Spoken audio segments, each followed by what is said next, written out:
Hi, well it's day 68 of my journey on meds. It's been about an hour and a half since I took my medication. I'm doing alright this morning. I'm really pleased that my counselling assessment's come through though as well, because it's about time. I was waiting for that, so that's progress, because for me that's going to be a chance for everything to get out in the open and be and be free of it, be free of stuff that's dogged me for the last 25 years. So I'm really pleased about that. And I've just had a great night's sleep last night and just felt really wonderful. I'm going to be off for another couple of weeks because I've been getting more symptoms on the medication. I'm still getting the nausea and the diarrhea and the constipation and all that crap. Pardon the pun. But anyway, it hasn't been great. The last few days I felt sick to my stomach over the weekend, and I can't, I can't ignore my health anymore. So my mental health, especially, I can't ignore that. It's the kind of thing that I want to deal with head on now. And now that the counselling's about to start,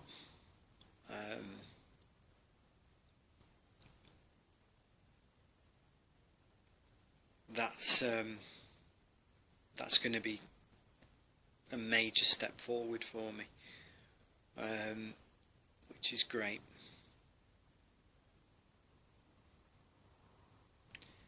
And just being able to talk to somebody impartial who's not going to judge me for it is going to be a godsend. It's going to be an absolute godsend. It's brilliant, it really is brilliant. And I think it'll give me the perfect opportunity just to kind of redress the balance and get things straight again. Something I've wanted for a long, long time. I've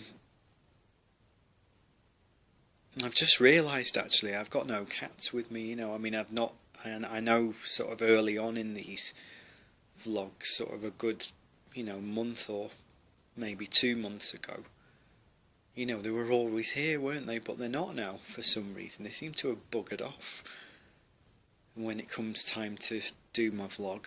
I don't know why, but they have, which is a little bit of a betrayal in a way. Bloody cats have stabbed me in the back. Mind you, cats are very fickle creatures anyway. I'm sure those of you that have them will know that. I've had cats in my life for 30 years, so it's quite typical of their behaviour, really.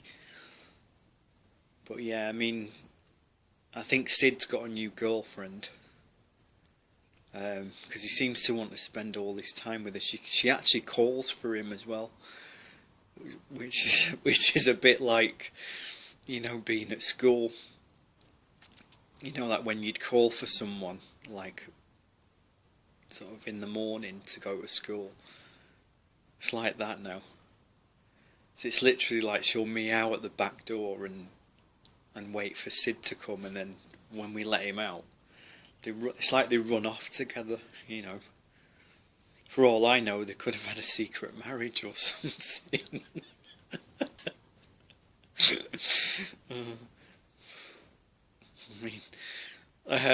Chico's not quite as much of a turncoat as Sid, but because he tends to stay close by and doesn't stay out long.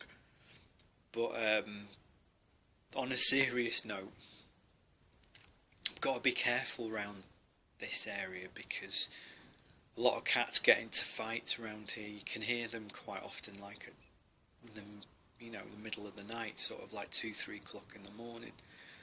So I do worry about their safety sometimes. But they're good cats. They've got a lot of road sense, and their instincts are pretty strong. Their natural instincts are pretty strong. So I can see that we won't have much of a problem with them. But everything in general with the cats is fine. Although Sid's kind of got a bit of an injury because he might have been fighting himself. So I don't think it's anything serious. But if it does develop into something serious, well, obviously we'll get him checked out of the vets. But he's had his jabs and everything anyway. He's had his vaccines quite recently. So hopefully, fingers crossed, he should be fine. I think it's probably just a flesh wound or something like that. But if I need to, we'll get him checked out. So yeah, that's the state of play this morning. I'm really happy about the counselling having come through now. I can finally start to deal with my issues, like a grown-up. I never ever thought I would ever need counselling or anything like that. But you never know, sometimes when these sort of things happen in life that kind of give you curveballs and so on.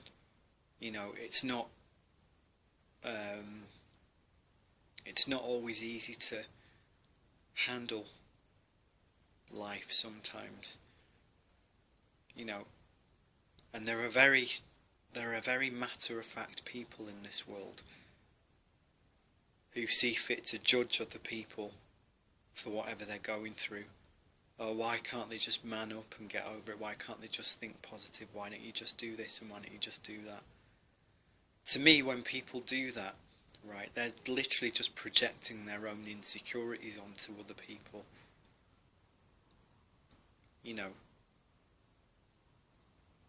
Just because they haven't got the balls to sort out their own issues, they see fit to want to take their issues out on other people, and that's wrong.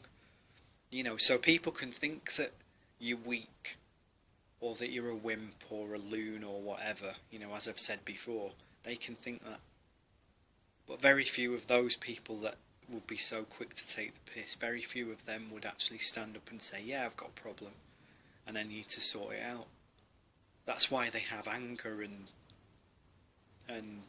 matter-of-factness. That's their weapon to deal with whatever they're scared of. Because that's what anger is, it's a defence mechanism.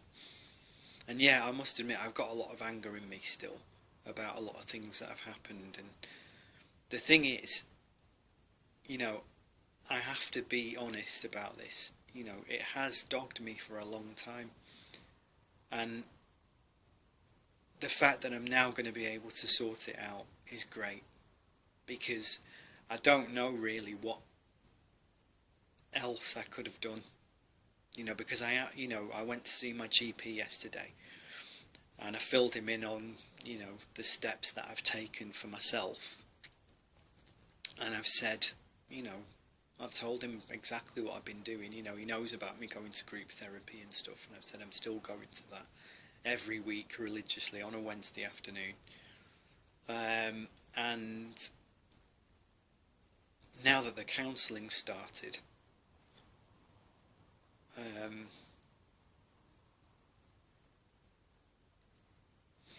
the good thing is it's first thing in the morning, so even though it's on my birthday, I don't mind, because it's first thing. It's like,